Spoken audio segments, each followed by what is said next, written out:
And we are live. Welcome, everyone, to Gamersledge Podcast, your weekly podcast about games and whatever else it is we decide to talk about in any given week. We are back on Hangouts this week, just going to make life a little bit easier. And as the name of this week's podcast indicates, it is just Turo and I. In case you hadn't noticed, Turo, the name of the podcast is Turo y Diego, because Diego was my name in Spanish class because there were 3 Matts. So Mateo was gone by the time they got to me. Oh, man. No, Diego's awesome. You go on adventures with Diego. That's awesome. So, yep. And we don't have the intro because only Mark has that file. So you can pretend you heard the and all the cool sound effects and stuff. And now here's your host. Yeah, so come on in, pull up, grab a beverage of choice. I am trying to get rid of the last of these Not Your Father's Ginger Ale. Not really that good, but I bought them, so I have to drink them. It's a weekly podcast about video games, conversation amongst friends, and our opinions and views on things that are going on in the world of geekdom. I think we've hit the main points there now. So, now that we've got that out of the way, Turo, what have you been playing / watching / doing over the last 7 odd days? So I saw a glimpse of Marvel's Agents of S.H.I.E.L.D., the 2-hour thing. Yep, yeah, I watched the whole thing. I have not. I just saw a glimpse. I was changing channels. I forgot that I had real channels, and so I was trying to find. Yeah, I actually have TV. I forgot I had real TV. Yeah, and usually I just put on TBS. So whenever I'm gone, my puppy has Family Guy and American Dad and little cool shows to watch while I'm away. And it wasn't on TBS. The cable channels just switched all of a sudden for some reason. And so I was trying to find the channel again because it switched, and I saw a glimpse of Agents of S.H.I.E.L.D., and I saw a glimpse of something that I don't think I should have seen. So I'm really kind of bummed, and I'm just like, dang it. So I saw a little bit of Agents of S.H.I.E.L.D., and that made me a little upset. Shows I have been lacking on. I've been working, but not working. I have been playing Doom. So, oh, yeah. Do you pick that up?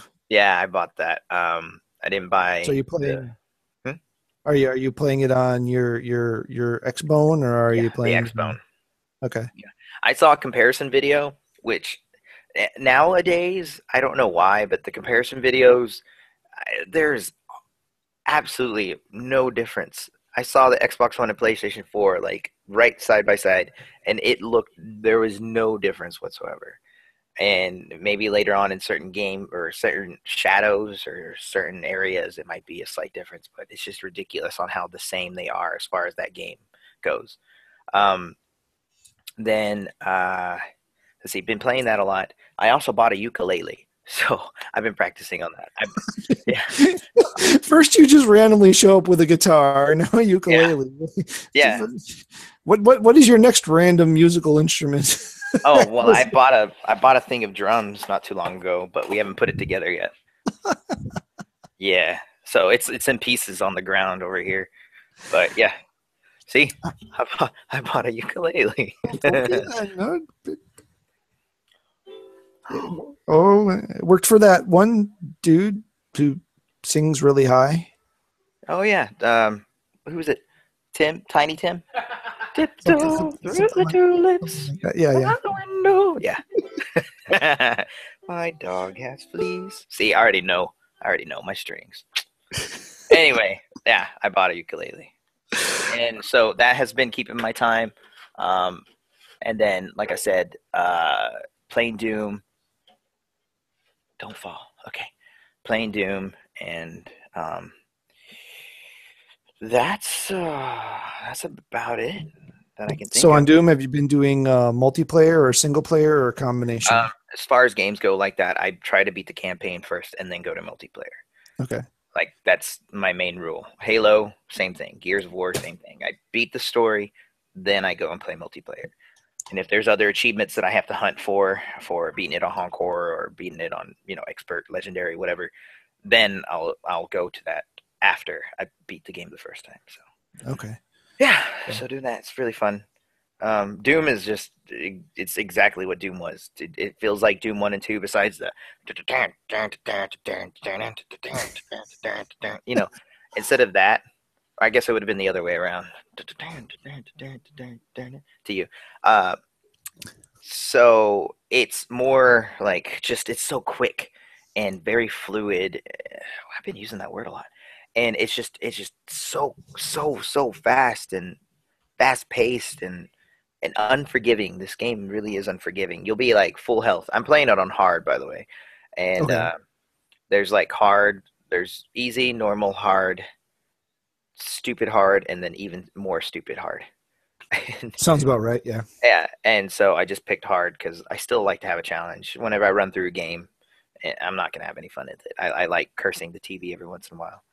And yeah, it is very unforgiving, even on hard. I'll have full health and run around. And this game is very fast paced, like keep moving, keep strafing, keep juking, that kind of game. And if you stand still for like a second, it's like my health is like dead. Wow. Yeah, the animations on the gore is just ridiculous. There's so much gore in this game, and just even the death scenes I thought were a little bit over the top. Are very entertaining to watch. So if I'm getting killed by some what are they called, imps, which they can throw fire and climb walls. One of them jumped on me and slashed at me, and it took the last little bit of my health, so I fell over. And all of a sudden, you saw its claw like go this way, and I'm like, What are you doing?" And then like rip out my heart and start eating it. And I'm like, was that necessary? Can I please just load checkpoint now? But then at the same time, I was like, that was awesome. He ate my heart. So yeah, go pick up Doom if you like Doom. If you're into those quick, it very feels like a 90s feel to it. Has a big 90s feel to it. Picked it up. It's awesome. And that's it. That's no hand. Oh, not Gears of War. Clash of Clans and Clash Royale. I've been playing a bunch of that. A big update's coming to Clash of Clans here soon. They haven't announced much. Everyone thinks that it's going to be a new troop, so that's going to be really exciting. And then on Clash Royale, they're going to do more tweaks on some of the cards. So we'll see what happens there. But now I'm done. Now you're done. Yeah, I All forgot. right. I'm in a war, so I have to attack. I just forgot. I just got back home and bam, bam, bam, bam, bam. But I'm still here. Don't worry. I don't even know what that means, but I still find it amusing. There's, yeah. Still playing the Uncharted mobile game. I downloaded Fallout Shelter, but never played it. Nice. I like that game. I do that a lot too. Because I never actually did play it when it first came out. I didn't for whatever reason. So there's that. And since I was traveling most of the rest of last week and most of the weekend, I decided I was going to finally get to that replay of Chrono Trigger that I've been trying to get around to for forever.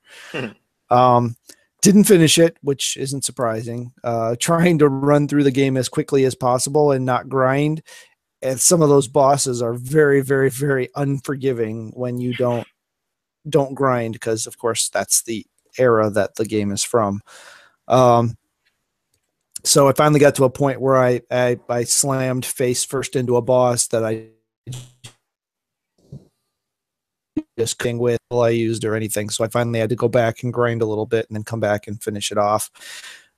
Still not, I think I'm like about 2/3 of the way through the game, if I remember the game flow correctly. So I'm still working on that. I'm playing that on a DSi from a Nintendo DS cartridge. So I'm rocking it old school with the relatively speaking, with the 2 generations behind DS and the really old DS style cartridge. So got that, and that is pretty much it. I haven't even turned my PS4 on since I've been home. I don't think. Had that, and then we have my daughter's 13th birthday, so I have 3 teenagers in my house officially now, so that's interesting. I don't if I'm supposed to hear what you're saying. You have your mic up, so I see your head waggling and Ah, mouth darn it. moving. But Yeah, sorry. I said happy birthday to the third. yes. So yeah, so that was fun though. We had a good time there, doing a little party there for the family and stuff. Cool. Anyway, she got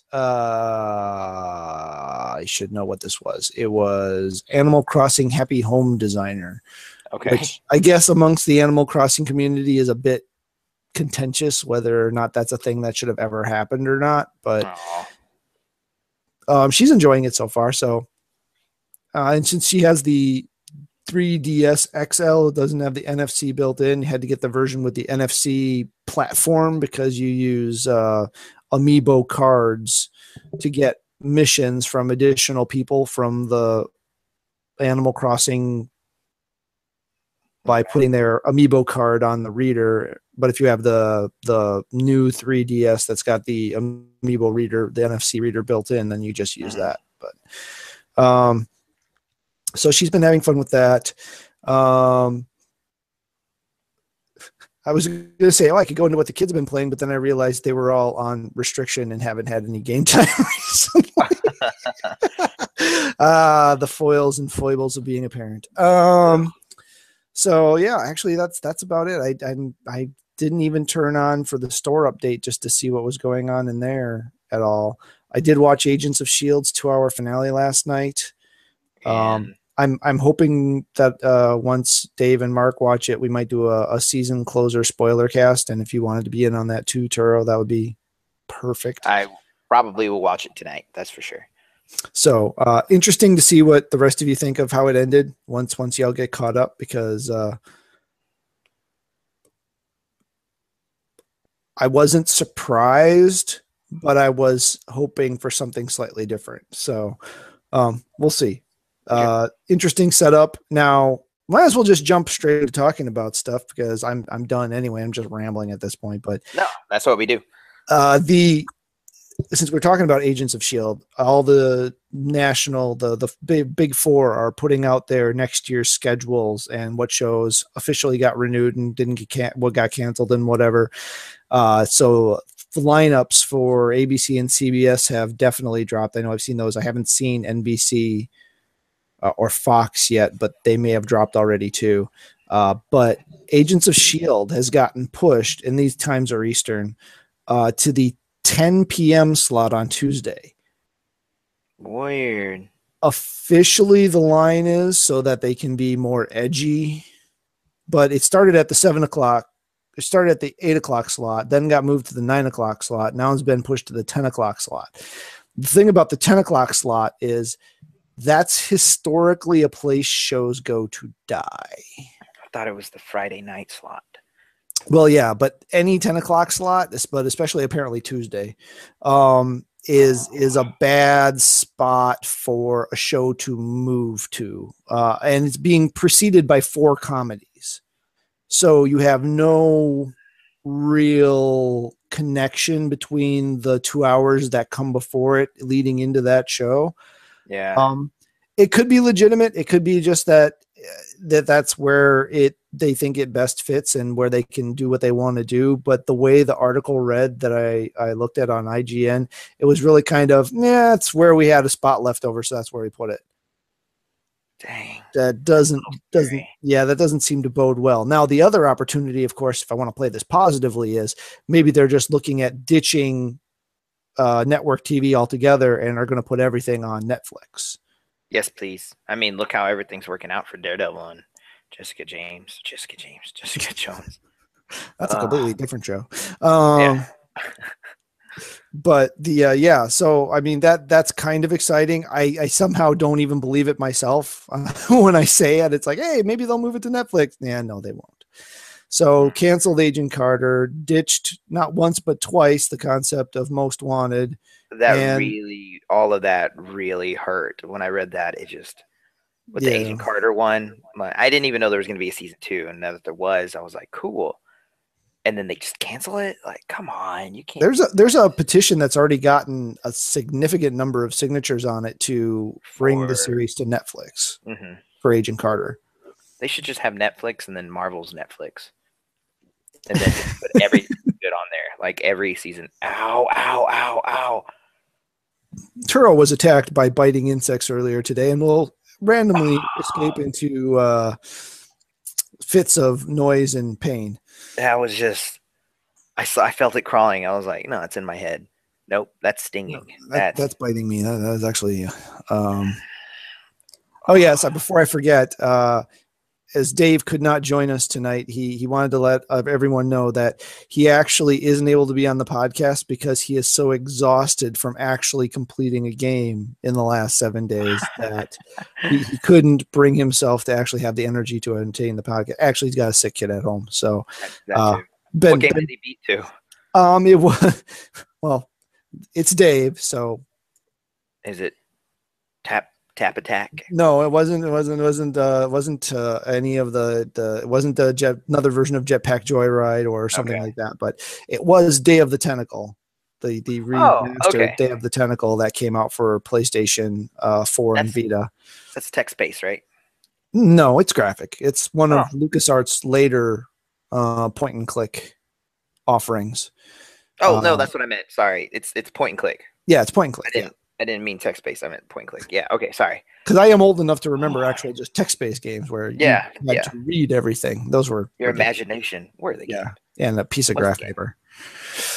Sorry. Yeah. I've been doing so much today. So, and then finish it off was attacked by fire ants. I was like, why not? It's a perfect ending to most days. That's cool. Right on. So if things come out, if I say things that aren't right, like if I say Chichula instead of T'Challa, then please know I'm talking about Black Panther and food, apparently.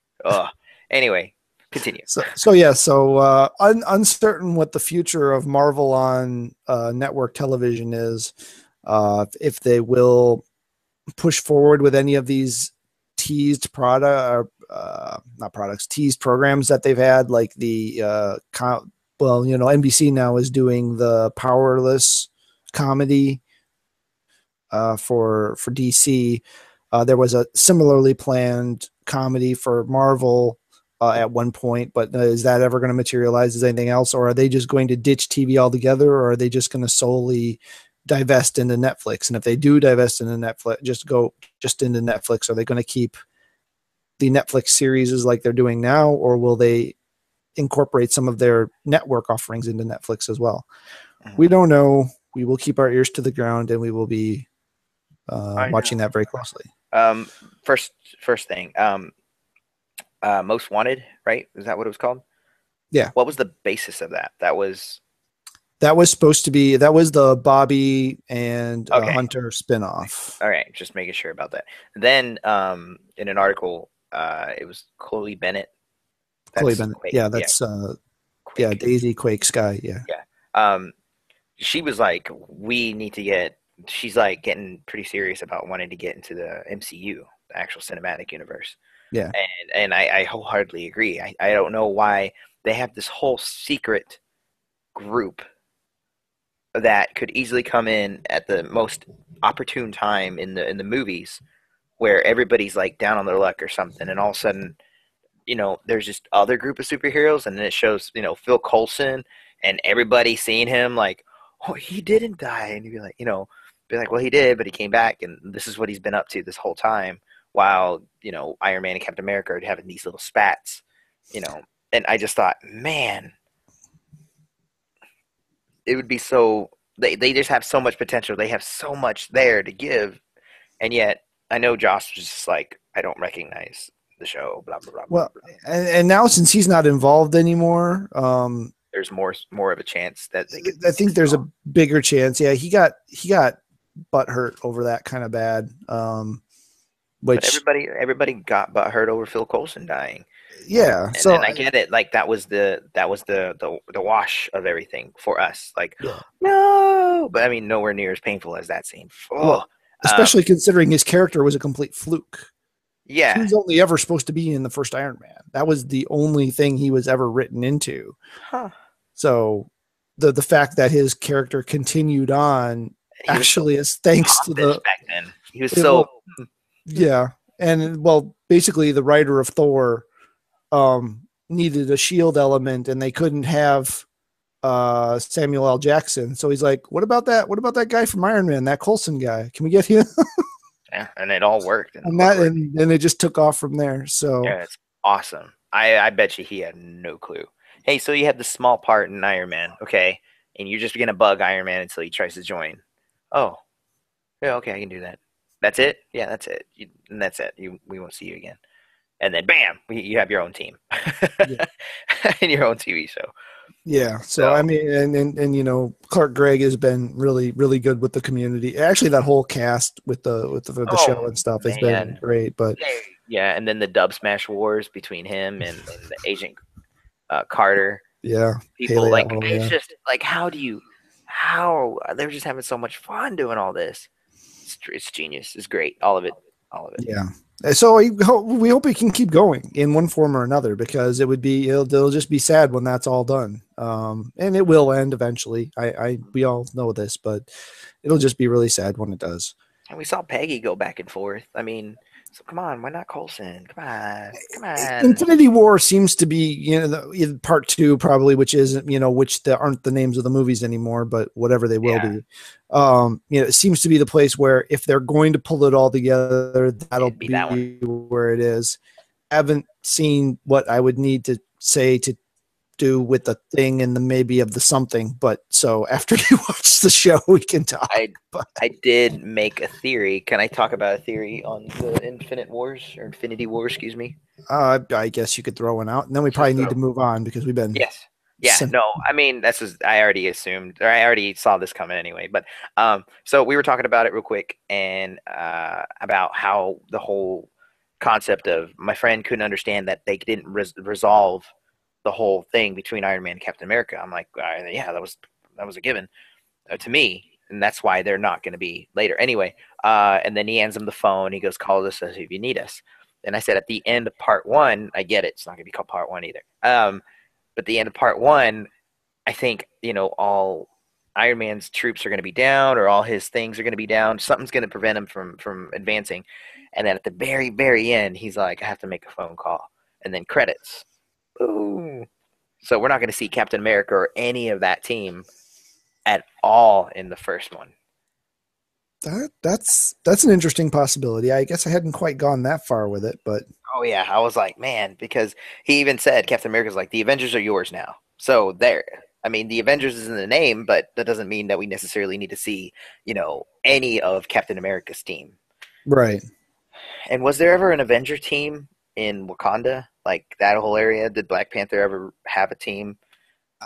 I don't think so. Wakanda is very isolationist, so I don't think there was ever an official like Wakanda team. I mean, obviously there was the West Coast Avengers, there was the Great Lakes Avengers, there's the Secret Avengers, there's the Illuminati, but none of them were ever like Wakanda that.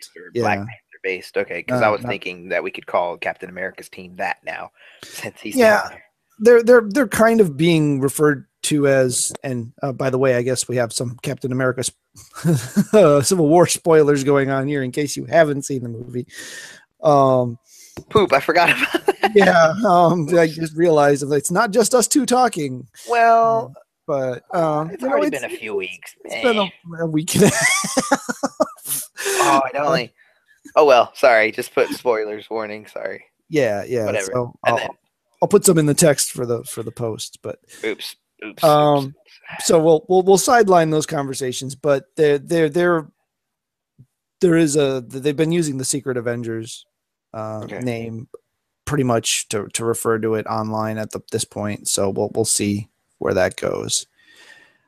So this is a video game podcast, so we'll jump over to a video game subject here quick. Video game news. Let's go.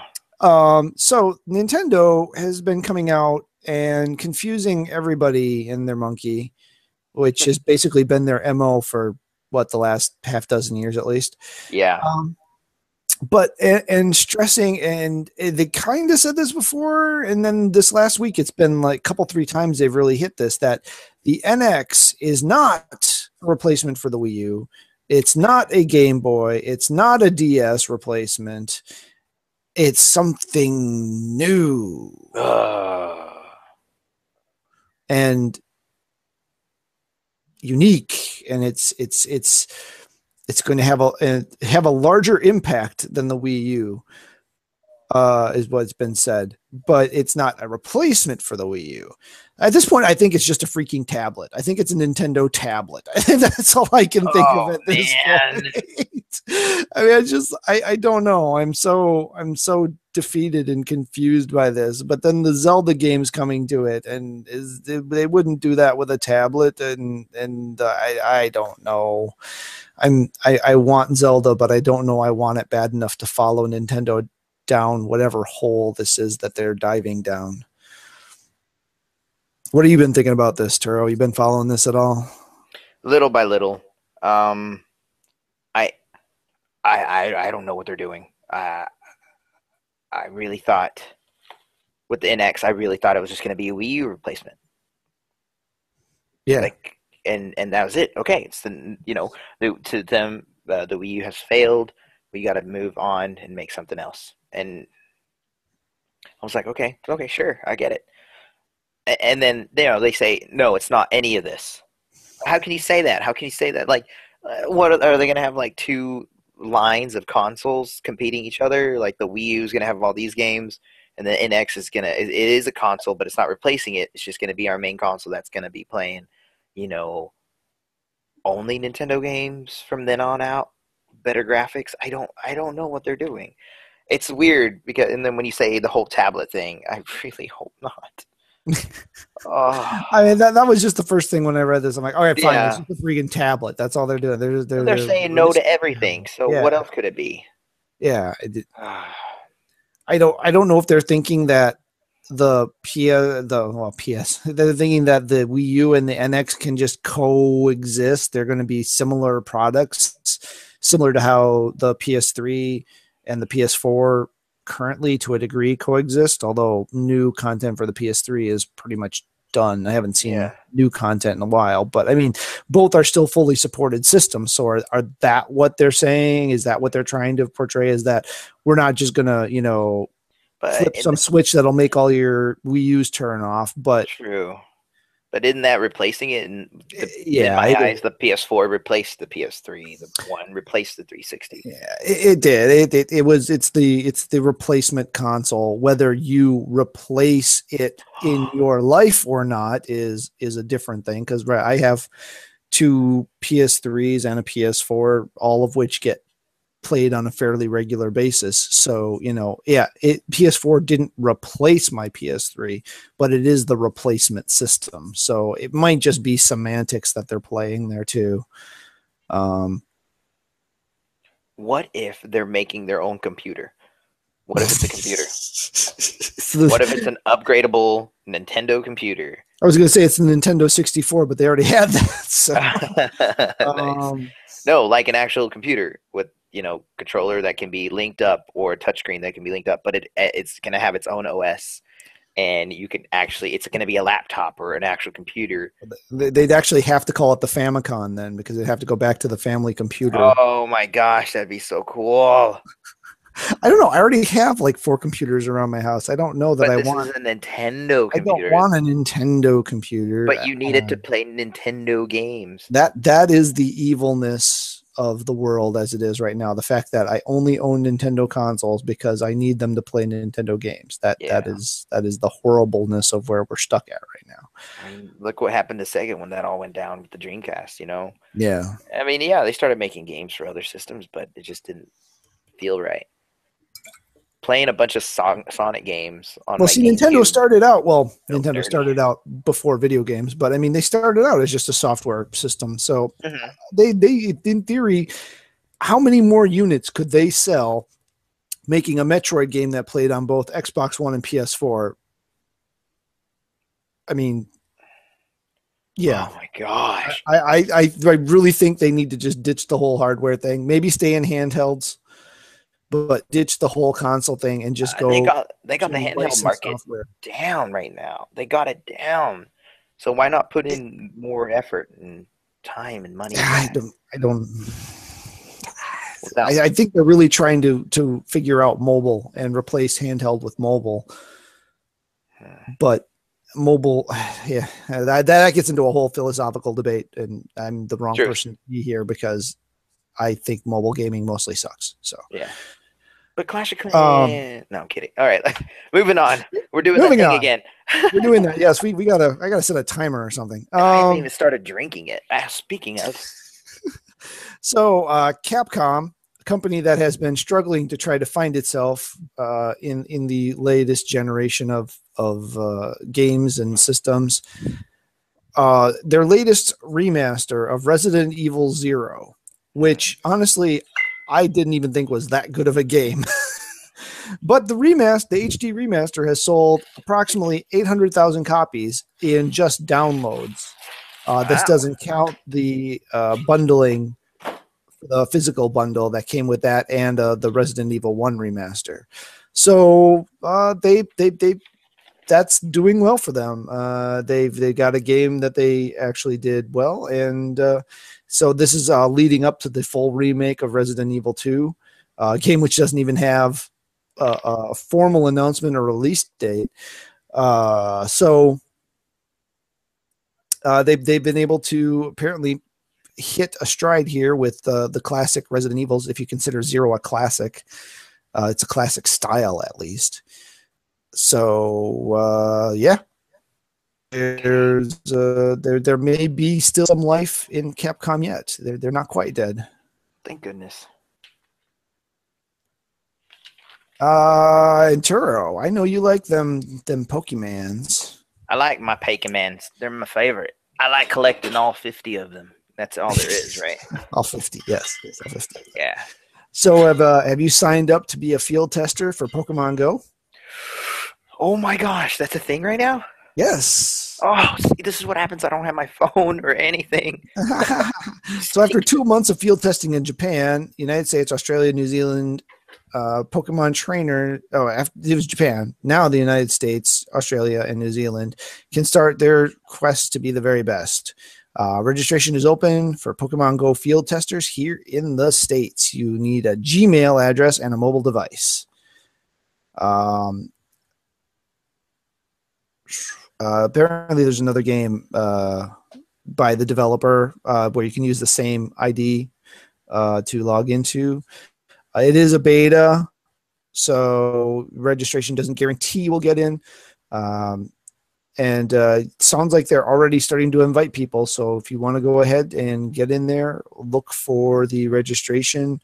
I have a link here. Pokemon Go. Well, let me actually click it because I can't read it there. It's PokemonGo.nianticlabs.com, and you can sign up for the Pokemon Go field test. I'm doing that right now. All right. Also, if you want to go ahead and look on our Twitter feed, you will find that article on our Twitter feed and our Facebook page, and you can follow the link from there. So let's see what other things have been going on. And something that was basically done just for me, and then I turned around and not buy it because, well, money. Sony kind of out of the blue dropped Wild Arms 3 on the PlayStation 4 this week as one of their to put PlayStation 2 games on the PlayStation 4. 3 was not my favorite game of the series, but it was a solid entry. The more I think about it, what I really want is I want a properly localized and supported Wild Arms 2, because the original Wild Arms 2 localization was so bad that there were so many puzzles you couldn't even figure out because the localization was bad. But ultimately, I'd still like a remake of the first one, or at least, I mean, I kind of want for Wild Arms 1 what everybody wanted for Final Fantasy VII, where it's the exact same game. It just looks awesome. Okay. And probably, you know, clean up the script and stuff a bit. So that would be my druthers. But I will pick up Wild Arms 3 at some point. Just the financial gods did not deem it a thing that was going to happen this week. Okay, so I read this article a few days back whenever it dropped. and I've kind of forgotten everything about it. So I'm going to open it up quick and kind of it. But basically, the company that owns Riot Games, which is known for League of Legends, is called Tencent, and they have announced a console called the Tencent Games Platform at CES Asia. Powered by 6th generation Intel Core processor, run Windows 10 and TGP box mode. And in the box mode, it can download and stream games to the console, seeming to be something akin to Steam. Run games like League of Legends, FIFA Online 3, NBA 2K Online, Monster Hunter Online, Need for Speed, Hot Pursuit Tournament, which are all games Tencent previously helped to bring to Asia by partnering with those developers. So basically, it's a Windows 10 PC that's been of a console, and then had their own version of Steam loaded onto, so that you can play games that have already been localized and ported to the Asian markets. Not really any word whether it's going to come west, or if it did come west, what the market for it would be. But they are a big influence in Asia, and mostly the mainland there, not so much Japan. And you know, I don't know. I can't see what this would do in North America, but as far as bringing games more accessible to the mainland Asian countries, especially like China, is this a good thing? Is this kind of a waste of time? Do you think people have computers buy this anyway? I don't see any information on pricing on here, which was kind of stalling on looking for.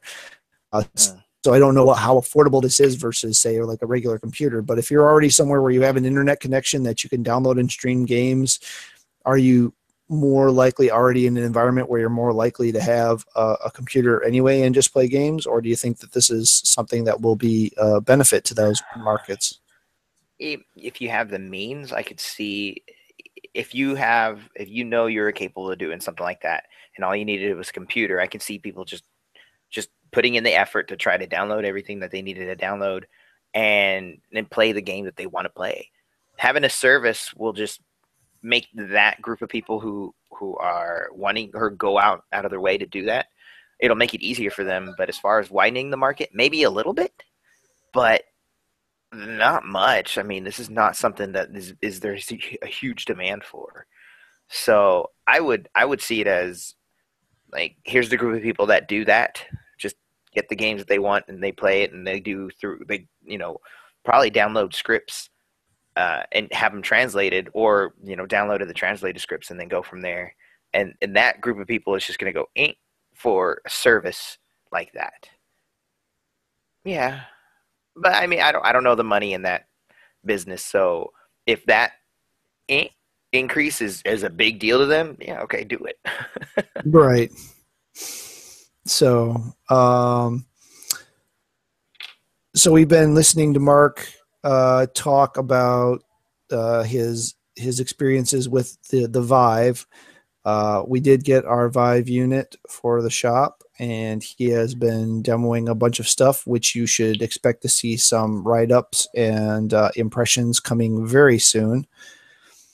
But with that, Google has announced that they are moving beyond the Google Cardboard and actually developing a standalone Android VR headset. So we've got the Vive, we've got the Oculus, we've got PSVR, we've got Samsung's Gear thing, which is really just Google Cardboard in a different frame. You've got Google Cardboard,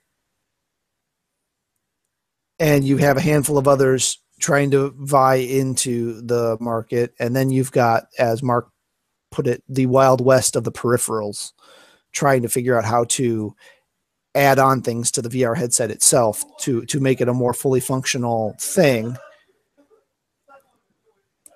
Something's going on out in the living room. Is there a spot for this? What's the market?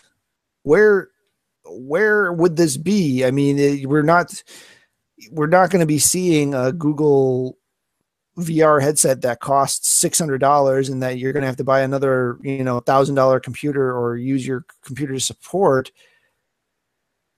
What market do you think they're shooting for here? I am blank. Hold on. I'm trying to think, but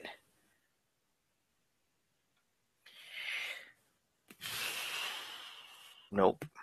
No. Obviously Samsung with the Gear VR is in that kind of space right now. So if you have a compatible Samsung device and want the plastic headset to place it into, you've got that. Do you think that Google would try to do something that's more than a mobile style offering? Do you think they would actually try to get closer to, say, the low cost of entry PC? Or since it is an Android version, do you think it's really just they're going to try to do Samsung Gear VR, but just better? And they haven't released any specs yet, have they? No, this will be coming. They'll be announcing more details during Google I/O, which is next week, I believe. I think it's just no. What? Yeah, I don't know. I mean, we're definitely gearing up with our VR knowledge, and we're getting ready to come out with the news and the impressions, and we've been pushing hard in the finding out about VR and trying to see where it's going, and I can't see the place for this. No, I don't either. I'm not sure that I see a market sustaining for both the Vive and the Rift for long term, but that's a lot more understandable than where Google's trying to go with this one. I could see if they were trying to do an augmented reality, an AR set, something to compete in the spot where the Microsoft HoloLens is trying to compete, because that would fit in kind of with the Google Glass and those types of projects. That would make sense to me. But them trying to dive into discount VR doesn't really seem like it's a viable venture for them. But who knows? I mean, who thought Gmail was going to be like the thing that would end all things when it started? Yeah, I remember when Yahoo that was it. You don't need anything else. You have a Yahoo account. That was so funny. Oh, wow. So maybe they're onto something because Google's never failed at anything, right? Oh, exactly. Everything they do turns to gold. Except for all those services they keep on turning off on us. Right. So I don't think we talked about this one last week. I think the news dropped after the podcast. But the game Star Trek Online is being brought to consoles. Okay. And it is a free-to-play MMO set in the Star Trek universe, following it's chronologically after the Next Generation and the Next Generation movies. So it basically comes after all of the timeline that we had established in the TV series and movies. So it's a game where you get to man a crew, go on landing party missions, away party missions, has a very vast storyline, has hundreds, I believe, of episodes that are comparable to a TV episode worth of content that you can go through. You actually fly your starship through the quadrants. You get to buy new starships, so you can, if you start with, say, a Constitution class, which would be the classic which I actually don't think is available. But you can move on to other classes. There's science vessels. There's the regular things. There's Klingon, Romulan, Federation. I think those are the only 3 playable races, at least as of now. And then obviously, maybe not obviously, but the Borg are a major presence in the game as enemies. And it's done hugely well. And Mark and Daniel are both lifetime subscribers to the PC version. So they paid their money up front, and they have a lifetime subscription to the PC game. So this news was pretty exciting for them. But as with all good things, as it is being ported to consoles, it is getting a wholly new UI, is getting new graphics, shadings, and lighters, getting a lot of updates and upgrades to the, 10-year-old, came out in 2010, so 6-year-old system. The game system, I should say, rather. So they're modifying it so that it's playable with a controller, modifying the graphics and updating all that, and all of those come to the PC version as well. However, you are not able to log in as your PC version. It is a new instance. It's a new server, to use a somewhat incorrect term, but you cannot log in as your PC self. You will not have access to any of the things you've done. You will not have access to any of your characters. You can't transfer characters or stuff over from your PC account to the console account. The things that haven't really been firmed up yet is, if you are a lifetime subscriber, will you be able to apply that lifetime subscription to both your console account and your computer account? That hasn't really been identified. Or if there even will be such a concept in this, because the company that owns Star Trek Online now actually isn't the company that originally released it. So there's a lot of little nuances there. My guess is, if you're a PC player, odds are you're probably going to stay PC. There's a huge update coming for the PC. It's huge as in it's $150 huge. Oh. No word on whether that content or either of the previous 2 expansions are coming to the console version yet. So it'll be interesting to see where this goes and how it goes. I did start a free-to-play PC account once upon a time. I didn't get very far, so I can see picking up and playing it on the console. But again, it's an MMO, so I will only get so far because I lack the ability to devote my life to a single game that much. So I rambled on there for a very long time. Turo, do you have any thoughts on this? No, I'm really not that big of a Star Trek fan as far as MMOs go. I can understand that this would be a big deal for PC gamers who have been playing it for a while, but I don't understand the whole how it's getting a revamped UI, right? Mm-hmm. And the cost is going to be, the game itself is free to play. Okay, so, and you talked about what about the people that paid for it? I think there's going to be something for them, but I don't know how it's going to how they're going to transfer anything. Yeah, and that's that they're not going to be able to transfer anything Okay. over. So whether or not they can apply like their lifetime account to it or not, we don't know yet. Right now, the feeling is probably kind of that they won't. We don't even know what the subscription models could be on the console side yet. Are they going to mimic it where you can do you can either free to play, you have full access to the game, completely free to play. You can do everything in the game. You just don't get the benefits of being either a monthly, annual, or lifetime subscriber. So are they going to have those 3 levels available on the console, and will you get the same or similar benefits for being those types of members? We don't know, but we will keep you informed. We will, because that's how we are. That's how we roll. Yay. We're good that way. I got news if you don't got the news. Go ahead. Okay, well, they were teasing about that there's going to be a Return to Arkham remaster collection for Batman games. Yep. And it's official. It's going to happen. No, totally. It's going to be $50 for both games with all the add-ons that were in the previous that were there. for only $50. $50. So you're basically paying $25 for each game, remastered, and with all the add-ons. I think if you're one of the 10 people that haven't played and beat those games, then oh my gosh, do it.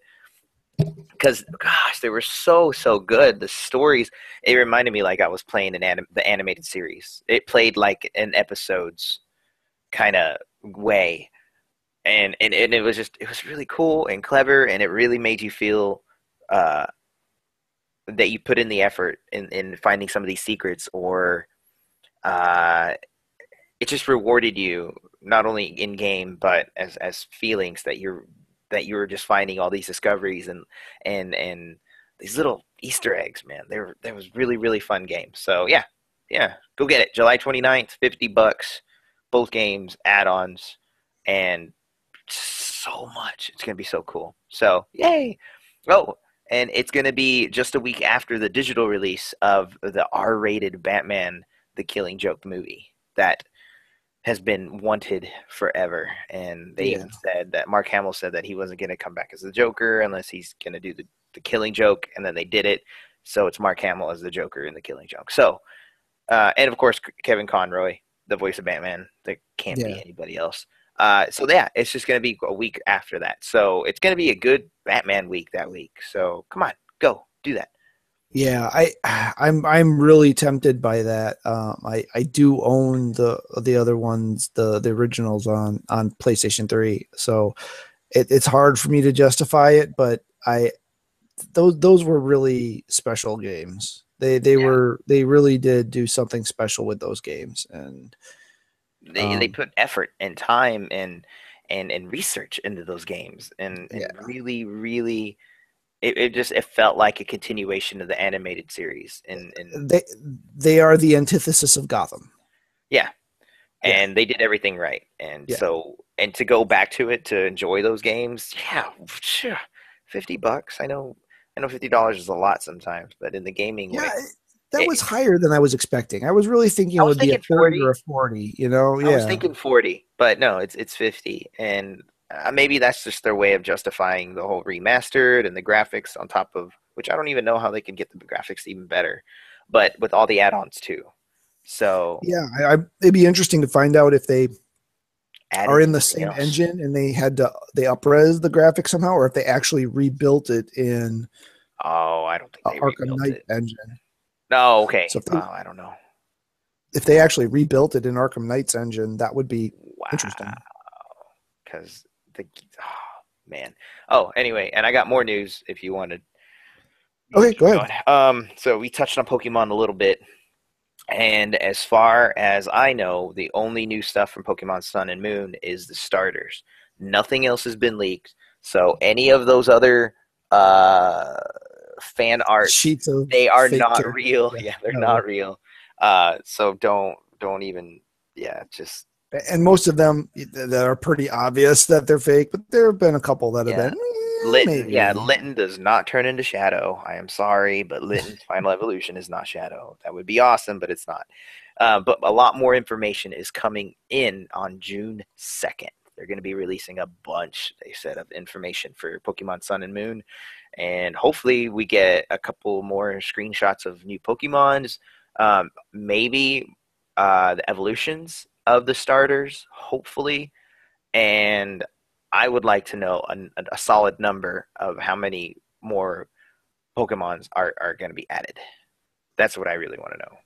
And how many of these things am I going to have to trade / collect / Yeah, I know, right? I have to catch them all, and if I can't catch them, then I'm going to trade them. Oh, and it is the region is based off of Hawaii.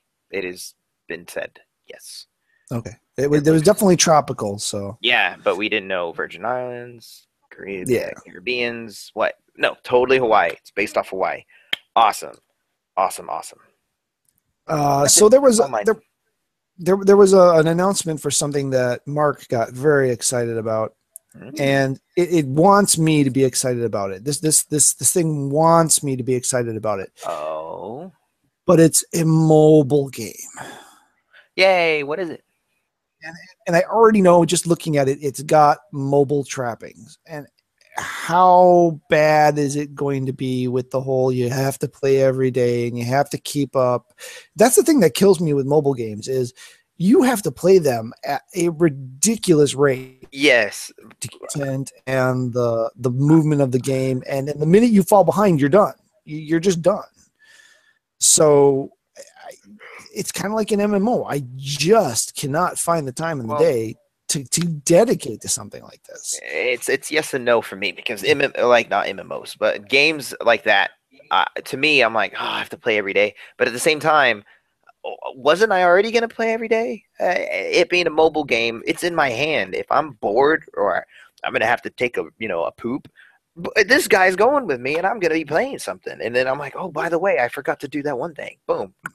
There's an element of that, but I don't know. It maybe it's just I have really bad time management, but it just never seems to quite work out that way for me. But for those of you who would be interested in a classic, at least that's what they're portraying, Final Fantasy style, classic style RPG. Registration is open for the game Final Fantasy Brave Exvius. And that is FinalFantasyXvius.com is where you can go to register. You can watch the trailer. It's listed as an all-new RPG in the classic Final Fantasy tradition. If you pre-register now, you get some bonuses, and this is one of these collective ones too, right?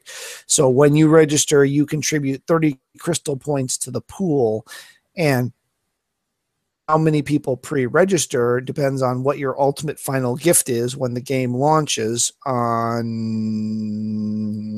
I'm not seeing here, when it launches. Right now they're at 2.5 million crystal points unlocked, which gets you, when you get the game, you will have Magitech Armor Terra, 3 elixirs and 500 fiend points, friend points, sorry. That thing right there, 500 friend points, that's the first thing that tells me I'm not going to play this game. 500 lapis, which summon mighty allies with magical crystals. Okay, again, starting to feel more like things that I'm not going to deal with. And then there's a 3.5 and 5.5 million milestones, which have not been hit. For the milestone 4, which is 3.5, is 5 Phoenix Downs and 10,000 gil. And milestone 5, which is 5.5 million points, is 10 rare summon tickets. Again, things like tickets and points and things of that nature just lend it to sounding like, okay, this thing is really mobile-y and that's not going to have fun.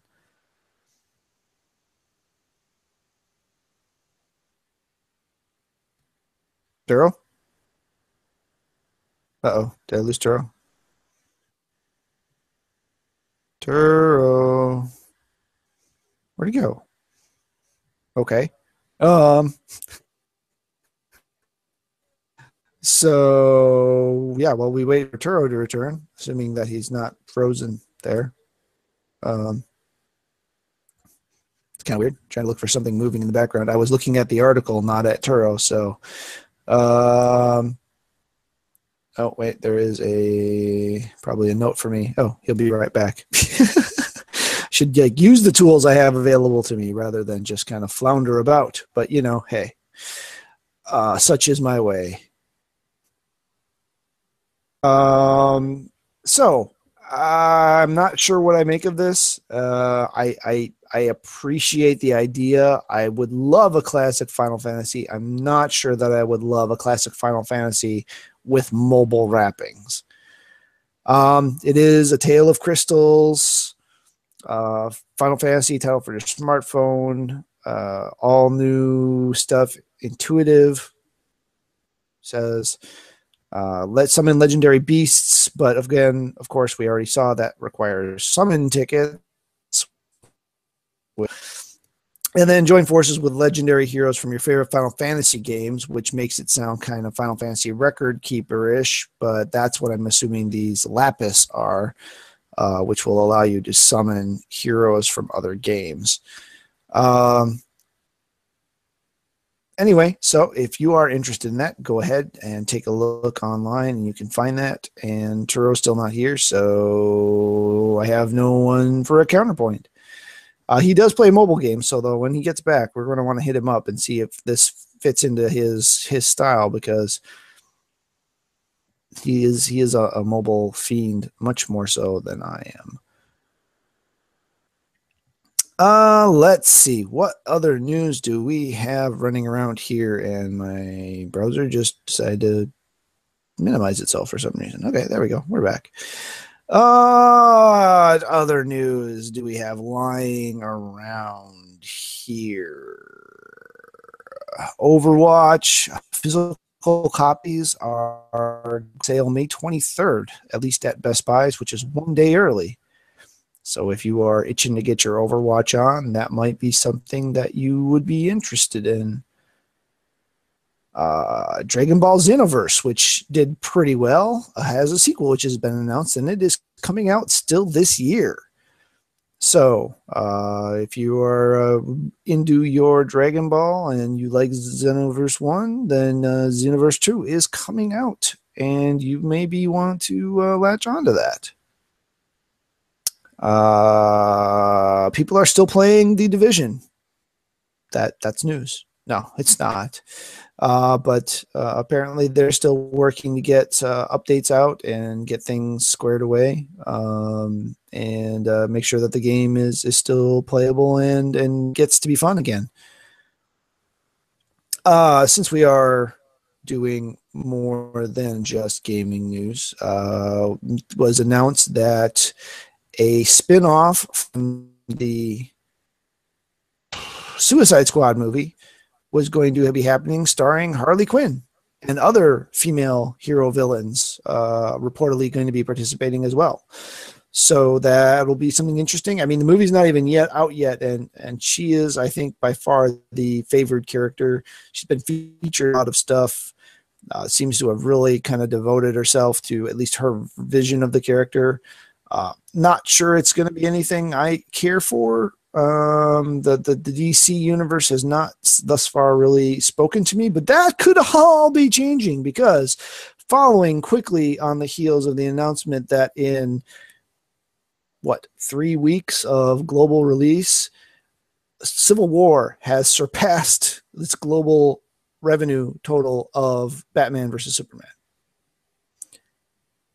So Marvel's latest epic has passed grosses for revenue, should say rather, for the latest offering from the DC universe. And hot on the heels of that was the announcement that Jeff Johns, who has been instrumental in their TV offerings all the way back to Smallville, if I recall correctly, has been given not only the reins to the TV universe now, but he has also been given oversight to the movie, the cinematic universe as well. So I was trying to look for the article here quick, because I do know it's not just him. He is co-running it with another whose name is avoiding me. I gotta remember how to spell the guy's name. Jeff Johns, come on. Where are you, Jeff? Come here. There we go. And we'll get some details here quick. Yeah, John Berg, who is also works in the TV universe, I believe. So they're now co-running the newly created DC films, trying to course correct. He's already said he wants the movies to have hope and positivity and a focus on those kinds of things, which would be a dramatic shift from what it's been so far. I just don't know. I mean, their TV offerings have been so successful. I understand their want to try to drag some of that success over into the movie universe. But the movie universe has already set a course down a path, and that path is not Johns' style. It's not how Johns tells stories. It's not how he runs things. It's not how he influences things. So how is he going to modify this universe into something that is in line with his vision and with what they're hoping that he can bring to this and get the movie division in line with their expectations without just having this drastic grinding disconnect with everything that's come before. Obviously, the movies that are already in the bucket are going to be hard to do much with. And the more and more movies come out, the harder and harder it's going to be to tonally or functionally, structurally change them in a significant way without being very disconnecty and possibly alienating some of those people who are following the DC movies currently. And it's also possible that nobody would care and everything would become great and it would be awesome and amazing. And we can only hope. And we can just hope that he also doesn't burn out trying to run both divisions. We still don't have any belief that there will be any crossover between the TV and movie iterations. Obviously, the statements have been made that they exist in the same multiverse. So, a la Supergirl and the Flash, it is possible that there could be some type of crossover theoretically. It doesn't seem likely. And while Marvel does tout integration of their universes, it's, I don't want to say it's lip service, but it's definitely not. You definitely see much more impact of the movie universe into the television shows than the other way around. I understand there's logistics with that, and we kind of talked about that with our Agents of S.H.I.E.L.D. discussion up front.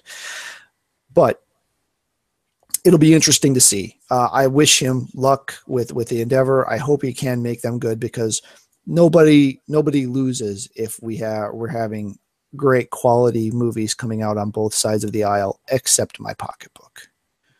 That's the only loser in that scenario is my wallet and my bank account. And I need to teach Turo. Oh, there he is. Okay, I'm back. That wasn't right back. That was like, I've covered like 5 articles in the time. Oh my gosh. All right. Tell me them exactly. Go, and I'll put in my input. I have no idea. I don't even remember anymore. So we were talking about that Final Fantasy game. Yes, and then I was like, oh, that seems like another Final Fantasy mobile game. That sounds really cool. Okay. Right. It seems like it's more like an actual RPG than Record Keeper. Okay. But at the same time, there's still a lot of mobile-y looking things to it that just make me go, okay. I don't know that this is really going to work out for me. Well, we'll see when it happens, when it comes out. When's that coming out? We don't know yet. But if you register just announced it. Did you? No. Yeah. Did you hear the whole thing about if you register, then you're contributing to unlocking better and better bonuses for when the game does launch? That's really tempting for people who are big fans of that. So okay, yeah. I got you. Let's see. What other things did I talk about? Well, the last thing I was just talking about was the combo of this week over this weekend, Civil War, all of Batman versus Superman's global earnings. Only, 2 or 3 weeks out in the global box office. Oh my gosh. Following right John Jones being announced as the new overlord. I don't know what his official title is. But captain and commander of the DC movie universe. Okay. So Jeff Johns, who you may, if you're not familiar with, he was as a comic writer. He's very into the comic world. He is a very successful, and he has been instrumental in their TV offerings. Okay. He's kind of been the Joss Whedon of their TV offerings, if you will. And I think all the way back to Smallville, I believe he was instrumental in getting that on TV. And so now we've got him taking over not only just the movie, but the TV universe, and saying things like he wants to hope and truth, justice, and the American way, and that kind of stuff that historically up till now, I've lost Turo again. Turo is a busy man. So anyway, you all heard me talk about it. I'm not going to go over it again. Curse you, Perry the Platypus. I should have done that in the voice. Curse you, Barry the Platypus. That was horrible. I'm never going to do that again. I've done that much better billions and billions of times, but of course now, why would I do it well now? So let's see. Yeah, I'm kind of to the point where I think we're done pretty much with news, unless Turo comes back and has something. Let's see. Just giving another. Oh yes, we have E3 coming up. Obviously, again, I don't know why I say obviously. I assume you know these things, but why should I assume you know these things? So E3, the Electronic Entertainment Expo, out there California way, will be happening in June, as it is prone to be. And we have confirmed, it has been confirmed that Sony's E3 press conference for this year will again be on Monday, June the 13th at 6 p.m. That is Pacific time, so adjust for your local time zone. And we will be doing live coverage using the Blab utility, assuming it starts working again. We will be watching and commenting and positing and reacting to all of the things as they are announced for the Sony E3 2016 live stream. And you will be able to find more content about that on our site and more news and get the go on. I really need a multiple screen configuration for this thing. A little aside there. I don't have multiple screens and I really kind of need them. So let's see. Just take another quick look. Fallout 4's Far Harbor DLC launches tomorrow. For all things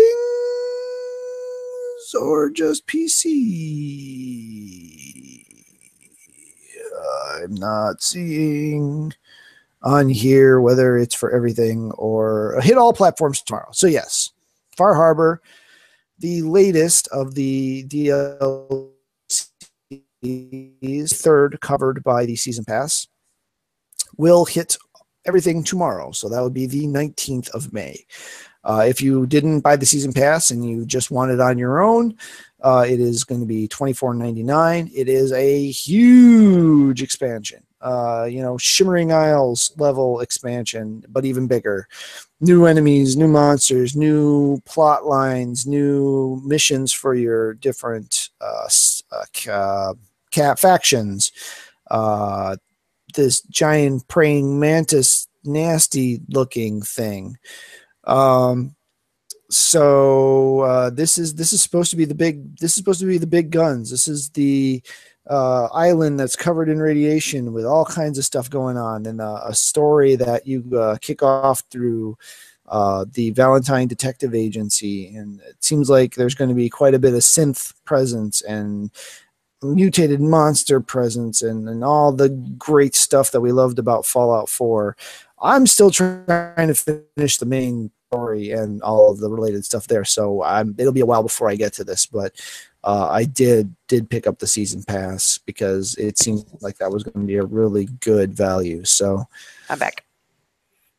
Yeah, okay.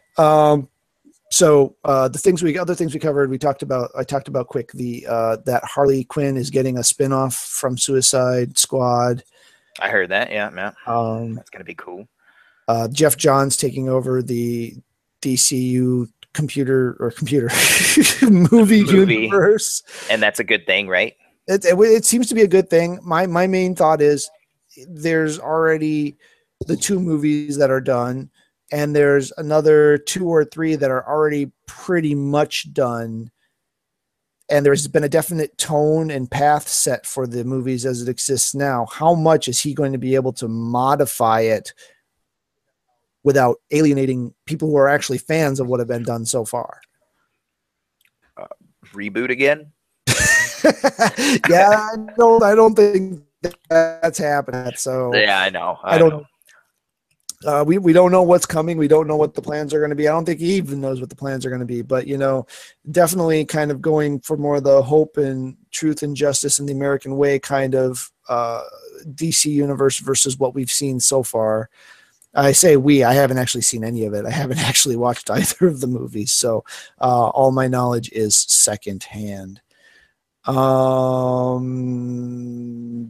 just been kind of scrolling through the last minute here to see if anything new has come up since we've been talking that would be of interest. That's where we saw Far Harbor is launching. The latest expansion for Fallout 4 is launching tomorrow on all platforms. Okay. This is the big, Shimmering Isles style level expansion. I know there's a lot of people that love Fallout 4, but it's just not for me. But yeah, no, good. I'm glad it's doing well, and I'm glad people are going to be very excited tonight, tomorrow. Is Fallout 4 specifically like you didn't like Fallout 3 either, or is it Fallout 4 that does something? No. Like It's just that game. Just that style of game. Same thing with Oblivion. Really? Okay. The Elder Scrolls games. I'll enjoy watching people play them, and then I don't have to be there all 60 hours to actually play the game. I can just jump in a couple times and just say, hey, what new sword did you get? What new equipment did you get? What did you just kill? Sweet, move on. Like that game is just, there's so much to do in those games that it's too overwhelming for me. So I rather just get small little increments of what has happened since the last time I saw whoever was playing play. And so got it. I can appreciate that. I mean, that's kind of how my wife is with it. Other than I can't on story missions without. I can do anything else. I can do any side quests. I can do any faction quests. I just can't do story missions without her present. Gotcha. So another thing that came out today that I thought was kind of interesting was EA did that the single player option in Battlefront was dropped to make sure that the game would release in alignment with The Force Awakens. Okay. And Battlefront 2 is going to have a robust single player. Okay. Huh. So I thought that was an interesting. So they dropped single player to make sure that it would launch in the same window as the movie, even though there's no levels from the movie in the game. Maybe since the hype was there. Yeah, they were trying to feed and ride the hype train. They basically had contractually agreed to have the game out in the same window as The Force Awakens, and so is it going to be added in later? Nope, it's not going to be modded in. It's not going to be added in. We're just basically, it's kind of similar to how Rock Band 1 wasn't really a full game. We didn't really get the full game till Rock Band 2. It's kind of the same thing. Battlefront 1 is kind of almost the game, and then really the real game is going to be Battlefront 2. Teaser trailer for the new Star Trek television show, along with the logo, was released today. That's cool. Not a lot there, but some good classic sounding. There was a planet that appeared to be the destroyed. Which one was it? Romulus or Remus that got destroyed? Is it Remus? I don't remember. Whichever one of those two planets blew up did appear to be the wreckage of that. So we could be. It's definitely at least post that. So we're not sure exactly where this is taking place in the timeline yet. The actual Star Trek logo is very reminiscent of the original logo. The Starfleet arc symbol is present also in the logo, although slightly different.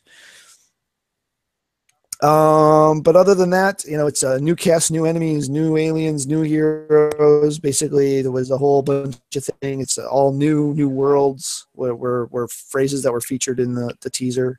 So it is a whole new world. A whole new world. Yeah. So it is a fantastic point of view. Again, this is the show that will have a pilot that'll launch on CBS in 2017. And then we'll move exclusively to their streaming service, which my wife just canceled because, in her words, it sucks. I have a little bit of movie poster news too. All right, go knock yourself out. So the best series, nay, movie franchise of the last 10 years, nay, forever, Transformers 5 poster got released. Come on, man. And it shows a picture of Optimus Prime with new armor. His eyes are purple, which are really, their people are like, what? And then the Transformer logo is all sorts of different. Instead of looking like Transformers, it looks like something else. It's going to be called Transformers The Last Night, Knight. And and it has a sword that goes through the middle. And as soon as it came out, people were starting to freak out, thinking that it's going to be related to, what was that? There was another comic book back then. They're trying to combine it all together. Have you heard something called Rob? Is that wrong? I could be wrong. Rom. Oh yeah. Oh, Rom. Rom. So you're talking. Yeah. Is this going to tie into this now new Hasbro universe thing? Yeah, not Rob. Rom.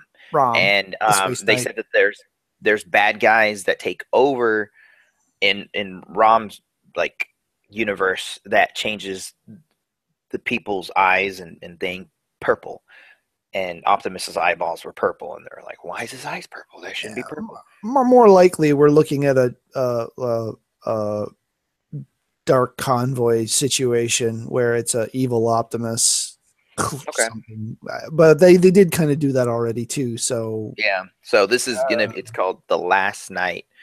I would really hope that when they go to do that and they are going to include the Transformers, that they would reboot it, because this is one series that is in serious need of a reboot. It has just gotten so ridiculous right now. No, it's perfect right now. What are you talking about?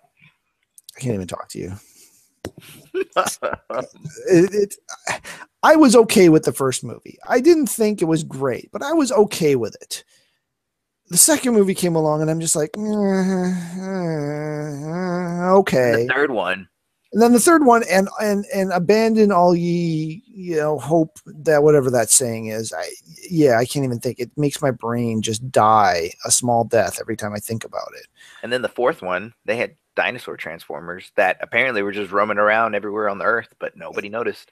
Yeah, and can randomly change size, and yeah, there were so many things wrong with that movie. But it's called More Than Meets the Eye, Matthew. It's called More Than Suck. Oh yeah, I was gonna hit this one. I didn't have this one open. I'm not sure why. But before that, I did want to ask you, because I'm not going to give them the clicks, but did you watch the new Ghostbusters trailer? There's a new one? Yeah, I haven't watched it because I refuse to give it the clicks. So, well, you can give it the clicks, but you can also give it the dislikes too. I can, but I'd rather just not even give it the clicks, because they get money based on clicks. It doesn't matter how much you like or dislike it. So, what if we watch it together? So you don't give it a click. I did, because I'm going to anyway. So you get what you want. There's only one click. Yeah, we'll think about it. Okay. I can't get this. Put it up now. No. Well, we'll watch it after the show here. Yeah, I know.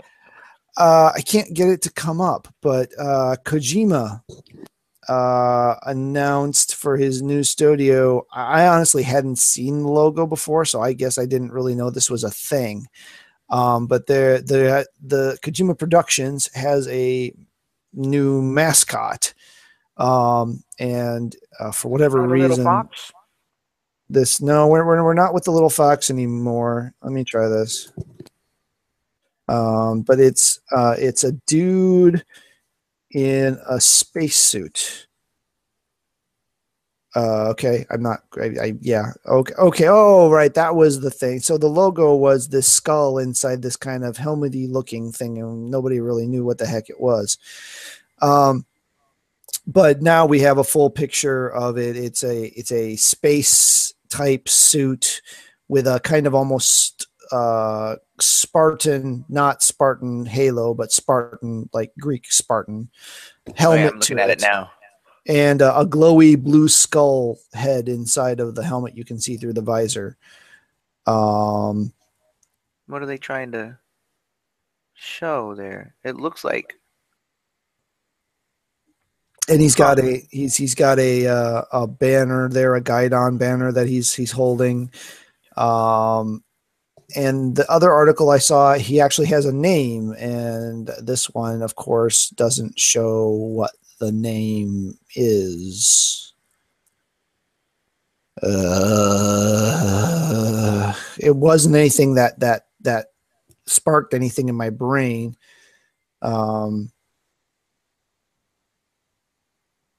But yeah, of course I can't.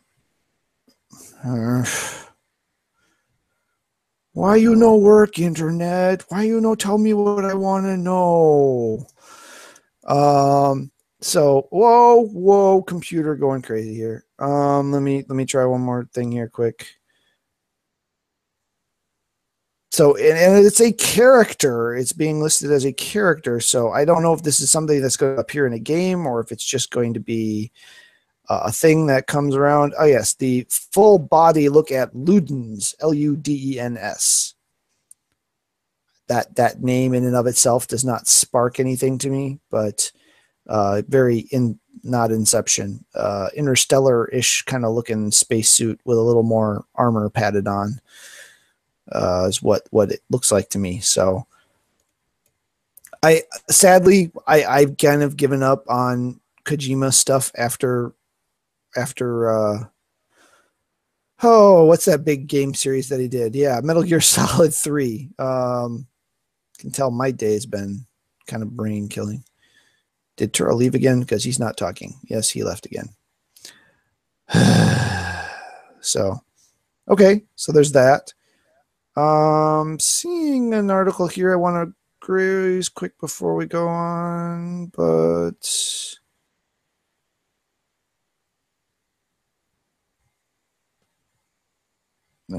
published on 5/18/2016. Okay. Oh, this, don't know, it does as pounds and dollars. So I'm going to go on a limb and say this is probably legit. King's Quest Chapter 1, A Night to Remember, is now free on Steam, PS4, PS3, Xbox One, and Xbox 360. So if you've wanted to try it out and you didn't get it when it was a PS Plus option, or you haven't purchased it yet, or you're like me and you've purchased and you haven't played it yet because, backlog, you can go. You're back again. You can go ahead and try the first episode of King's Quest Chapter 1 for free. Now remember, these are larger episodes, so these are not the tiny episodes like you're thinking more of with a Telltale's game. These are larger games. And if you like the first episode and it's free, the season pass, which gets you the remaining 2 through 5, is $25. So, yep. Regardless, it's on Steam, PS4, PS3, Xbox One, and 360. So, yay. Yay for last minute news. So, Turo, did you have any last minute, anything you wanted to attack? No. Besides, we're going to watch I found the Ghostbusters trailer, so we're going to watch that. Okay. I will. Well, wait, there was a couple of cool things that I posted earlier today. I don't think it's going to be stupid important about here, though. But I think Game of Thrones, there's a lot of stuff happening. It's not games. It's of Thrones. It is a Game of Thrones? Hey, we can't talk about it. Nope. Yeah, I haven't started watching this season yet, so. Yeah, no, nothing huge. Nope. I do have to say, though, it is the only series that can get away with 4 episodes before actually doing something that people like and people still claim it's the greatest thing ever. Oh, man. It's not the greatest show ever. It's just the best show that's on TV at the moment, I do believe. Like, if Venture Brothers was playing at the same time as Game of Thrones, Venture Brothers would be the best show that would be on TV. Like, for me. But yeah, this has been the best episode so far, episode 4 of season 6. Like the second episode was utter poop, and the third episode was like, oh, that's predictable. And then this one was like, oh my gosh, it just kept giving you freaking good stuff. So episode 4 is where it's at right now, of this season. But no, not the best show ever. No. I mean, we have shows like Breaking Bad and like Venture Brothers and Doctor Who And I mean, just these phenomenal shows that have been going. The IT Crowd, it's just great shows. And Sherlock. I mean, I'm just gonna ramble now. I better stop. It's not the greatest show. Yeah, it's not the greatest show of all time. It's one of the best shows on TV right now. Boom. Fair enough. We've rambled quite a bit on many things. Don't really have a discussion topic per se. So we already had plenty of those. We had lots of discussion topics. I don't have any reader mail. I don't see any comments or questions on the things I have access to right now. So I guess that brings us to closing thoughts. Turo, did you disappear on me again? No, okay. Nope. Enjoy fresh pork rinds and no crunching in the microphone. Okay. It's off to the side.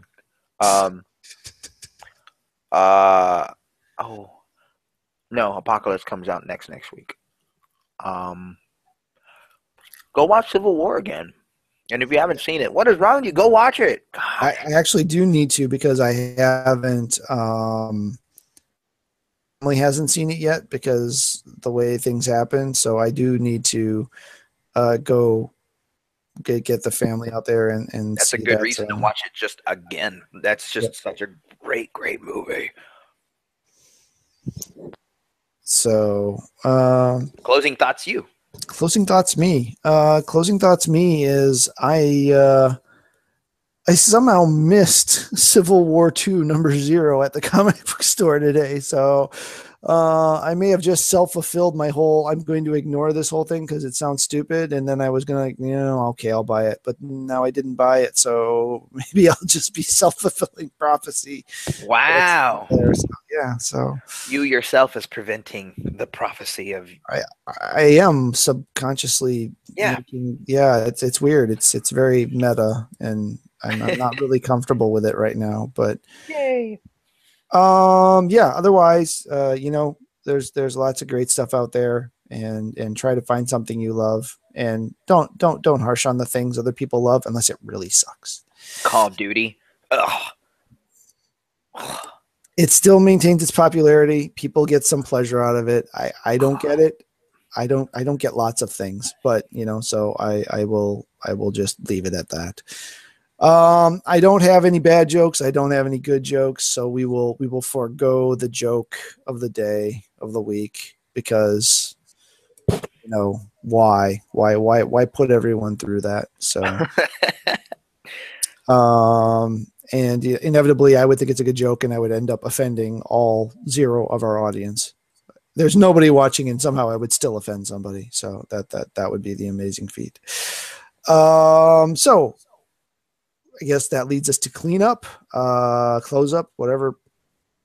What is that? What do you call that? I don't remember. Anyway, I don't know. Wrap up. Definitely, if you like what we're doing, obviously this is Turo y Diego, not the normal podcast. So with spoilers. Yeah. By accident. We're sorry. If you like what we're doing, if you like our podcast, if you hated this episode, try again next week because it'll be different. But go ahead and check out our YouTube page. Go ahead and you can just search for Gamersledge on YouTube. I know Mark knows all the URLs. I don't URL anything. I go to the main page and I search. That's how I find everything. Gamersledge.com. Gamersledge, yes. Gamersledge.com is the main site. You can find us on YouTube, search for Gamersledge. You can find us on Twitter, search for Gamersledge. You can find us on Facebook, search for Gamersledge. Or Balth 99, one of those. Yeah, right? Balth 99 on it. Generally, there's also a Gamersledge name in there somewhere, so if you search for it, you can find it. You can like and follow us on any of those platforms. If you like this podcast, please like, subscribe. Let us know what you think. Send us your comments and your questions so that we can have some deep and meaningful things to discuss, or just whatever random things you think about. And as always, game on. Game on.